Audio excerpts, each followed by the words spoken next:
Salom do'stlar, siz bu qiziq kanalni tomosha qilyapsiz.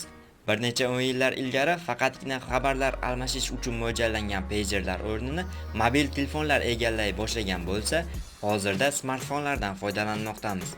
Zamonaviy smartfonlar fotoapparatdan tortib, kompyuterning ham o'rnini bosishi mumkin. Bundan tashqari, dizaynerlar ularning ajabtovur ko'rinishdagi modellarni yaratish bilan birga hech kim o'ylamagan funksiyalarni ham qo'shishmoqda. Quyida ana shunday telefonlar bilan tanishasiz. Nokia 888 telefoni o'zining egiluvchanligi bilan ajralib turadi. Uning shaklini istalgancha o'zgartirib, kichkinagina cho'ntakka solish yoki bilakka taqib olish mumkin. Telefon batareykasi suyuq bo'lib, sensor ekranini va ovozini boshqarish juda oson.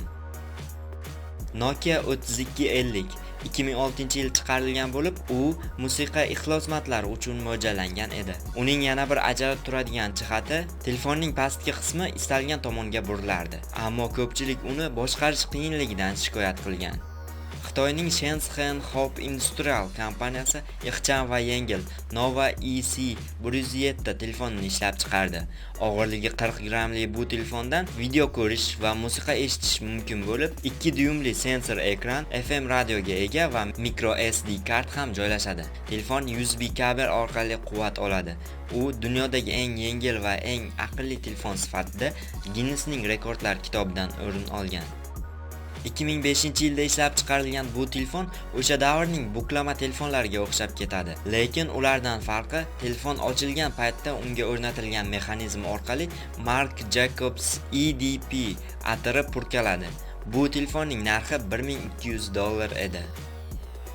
Soat, telefon, kamera vazifasini bajaruvchi Telson TWC1150 2004-yili chiqarilgan. U bilakka taqiladi. Bu ijod mahsuli ovozni tanish funksiyasi, organizer va raqamli kamera bilan jihozlangan. Bundan tashqari, telefonda oddiy naushniklar o'rniga infraqizil naushniklar orqali gaplashish imkoni mavjud. Uning og'irligi atigi 98 gramm bo'lsa-da, keng ommalashib ketmadi. Xitoyda nafaqat aholi, balki kashandalar ham ko'p. Mamlakatdagi kompaniyalardan biri ko'rinishi sigaret qutisini eslatuvchi telefon ishlab chiqardi. Narxi $175 turuvchi bu telefon micro SD kart, MP3 player va rangli ekran bilan jihozlangan. Telefon korpusidagi maxsus bo'lmada esa haqiqiy sigaretni saqlash mumkin. Toshiba kompaniyasi 2008-yilda ko'rinishi telefonni umuman eslatmaydigan G450 telefonini ishlab chiqardi. Undan modem va telefon sifatida foydalanish mumkin bo'lib, ko'rinishi fleshkani eslatardi. Tashqi ko'rinishi va ingichka korpus telefonni boshqarishda qiyinchilik tug'dirardi. Bundan tashqari, uning ekrani juda kichkina bo'lib, Bluetooth va boshqa kerakli funksiyalari yo'q edi.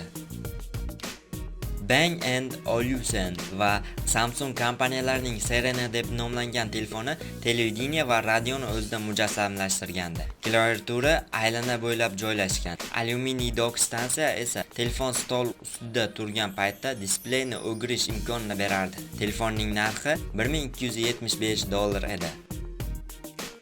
Daisy Sheng tomonidan yaratilgan Nokia Green telefoni gazlangan suvli telefon nomi bilan mashhur. Uning tashqi ko'rinishi kimyo laboratoriyalarida ishlatiladigan probirkani eslatadi. Sheng litiy emas, balki quvvat manbai sifatida gazlangan suvdan foydalanuvchi biobatareyali telefon yaratishni istagandi.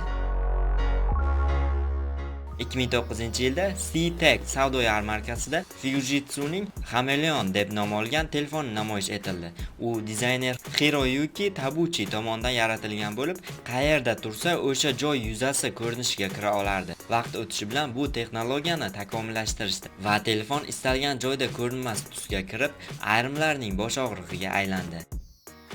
Bu telefon loyiha sifatida namoyish etilgan bo'lib, robot vazifasini o'zida mujassamlashtirgan va tashqi ko'rinishi embrionni eslatadi. U suhbatdoshingiz ovozida gapira oladi va hattoki uning tuyg'ularini o'z yuzida aks ettirib, tana a'zolari yordamida harakatlar bajaradi. Model ilk marta yaponiyalik professor Hiroshi Ishiguro tomonidan 2011-yilda namoyish etilgan, lekin sotuvga chiqmagan. Hozircha shular. Video yoqqan bo'lsa, sizdan like. Kelgusida bundanda qiziqarli ma'lumotlarimizni o'tkazib yubormaslik uchun ekrandagi obuna bo'lish tugmasini bosing.